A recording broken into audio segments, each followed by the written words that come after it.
Selamat pagi, salam sejahtera. Saudara-saudara sekalian, walau sibuk beli nasi lemak guna US dollar, sakit hati pelaburan terbesar diluluskan. Haha, ini beritanya.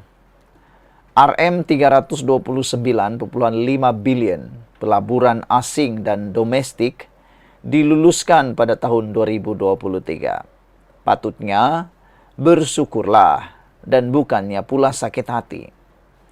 Fikirkanlah hal rakyat yang dapat cari makan dengan 127.000 potensi peluang kerja yang diwujudkan. Menteri Pelaburan Perdagangan dan Industri Tengku Datuk Seri Zafrul Abdul Aziz menyebut, biasanya 85% pelaburan langsung asing FDI direalisasikan. Lebih besar nilai diluluskan, lebih besarlah jumlah potensi yang direalisasikan. Syukurlah, kerajaan stabil dan kita ada Perdana Menteri ke-10 yang berhormat Zafrul dan menteri-menteri yang kerja bersungguh-sungguh tarik pelabur. Pelabur yakin dengan kita dah memadai. Biarlah pembangkang yakin ekonomi kita merudum hanya kerana nilai ringgit. Apabila kadar faedah Amerika Syarikat turun dan ringgit mengukuh, terceduklah pembangkang nanti. Pakar ekonomi dah ulas, ringgit lemah berbanding US dollar ketika ini sebab dua faktor luar berlaku serentak. Pertama, kerana beza kadar faedah US dollar Malaysia. Dan yang kedua, prospek ekonomi China yang tidak menentu. Kita pula dah mula guna mata wang tempatan, bukan US dollar, berdagang dengan China, iaitu 25% atau Rm 250 billion. Thailand 20% dan Indonesia 18%. Walau pula sibuk beli nasi lemak guna US dollar, kerajaan pula mula usaha jauhi US dollar. Harap di-dollarization berjaya di seluruh dunia. Patut kita risau jika disebabkan ringgit lemah, maka ekonomi meleset. Tiada pelabur nak masuk. Ramai kena buang kerja. Inflasi tinggi. Tapi sebaliknya berlaku sekarang ini. Mujurlah kita ada pemimpin yang faham ekonomi. Tak perlu tubuh pasukan jihad tangani inflasi. Tak perlu duta khas bertaraf menteri untuk tarik pelabur. Perdana Menteri kita adalah juru jual terbaik Malaysia. Beliau memudahkan kerja saya menarik pelabur, kata Tengku Zafrul. Saudara-saudara sekalian, dengan pendedahan perkara ini, kita harus memberikan kredit terbaik kepada dua orang, yaitu Perdana Menteri kita Anwar Ibrahim dan juga menteri kita yang kedua, yaitu Tengku Datuk Seri Zafrul Tengku Abdul Aziz, yang begitu bekerja keras, bersungguh-sungguh menarik pelabur. Pelabur pula yakin dengan kita dan itu sudah memadai. Biarkanlah pembangkang yang yakin ekonomi kita merudum itu hanya kerana nilai ringgit. Apabila kadar faedah Amerika Syarikat turun dan ringgit mengukuh, terceduklah mereka nanti. Itu pasti.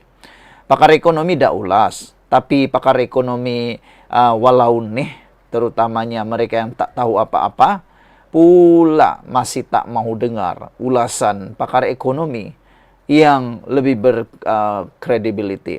Didengarlah pula pakar ekonomi mereka yang tak tahu apa-apa. Yang tahu macam-macam lah. Ada yang mau mencetak duit lah dan macam-macam lah. Ringgit lemah berbanding US dollar ketika ini sebab dua perkara, kata pakar ekonomi. Pertama, kerana beza kadar faedah Amerika Syarikat US dollar. Dan yang kedua, prospek ekonomi China yang tidak menentu. Kita pula sebenarnya, saudara, kita sudah mula guna mata wang tempatan. Iaitu bukan lagi menggunakan US dollar dalam urus niaga dengan negara-negara besar, terutamanya seperti China, Thailand, dan Indonesia.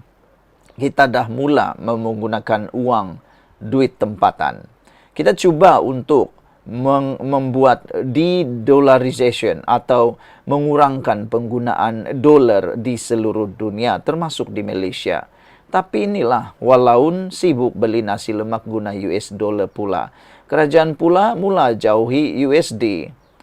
Patut kita risau jika disebabkan ringgit lemah, ekonomi meleset, tiada pelabur, tiada nak masuk, ramai kena buang kerja, inflasi tinggi. Tapi yang berlaku, seperti yang telah diterangkan oleh ramai pakar-pakar ekonomi, termasuk Perdana Menteri Malaysia, termasuklah banyak lagi pakar-pakar ekonomi di dunia, telah pun mengatakan bahawa sebaliknya yang berlaku. Meskipun nilai ringgit Malaysia tidak mengukuh dan sekarang ini dalam keadaan yang lemah, tetapi ekonomi negara kita meningkat. Pelaburan pula masuk mencanak, bahkan tertinggi dalam sejarah Malaysia. Mengalahkan Mahathir, mengalahkan Najib, mengalahkan Muhyiddin, Ismail Sabri Yaakob, dan banyak lagi lah dikalahkan. Makin banyak peluang pekerjaan, lebih kurang 127.000 peluang pekerjaan baru tercipta. Itu baru yang dapat dilihat, yang tak dilihat lagi banyak. Peluang pekerjaan bertambah, inflasi pula makin merosot. Lebih rendah, jauh lebih rendah daripada semasa Perikatan Nasional menjadi kerajaan dulu. Tapi itulah, walaupun tetap menyogok, kononnya negara ini sedang dalam keadaan kritikal ekonominya. Itu semua bohong semata-mata. Negara ini ada pemimpin yang faham ekonomi. Anwar Ibrahim adalah pemimpin ekonomi, menteri ekonomi yang terbaik di Asia dahulu dan sekarang. Beliau adalah pemimpin yang faham ekonomi. Kebanyakan pemimpin-pemimpin dalam Perikatan Nasional tak ada asas ekonomi yang kuat. Mereka tak tahu apa-apa. Sehingga kan ada pemimpin-pemimpin, entahlah siapa mereka tu, Anda tahu siapa? Cuba pula mencadangkan cetak uang kertas banyak-banyak. Itu bila dipikir-pikir bukan membantu. Itu akan lebih menyebabkan inflasi yang melampau. Nah, itulah bagi cadangan macam-macam lah.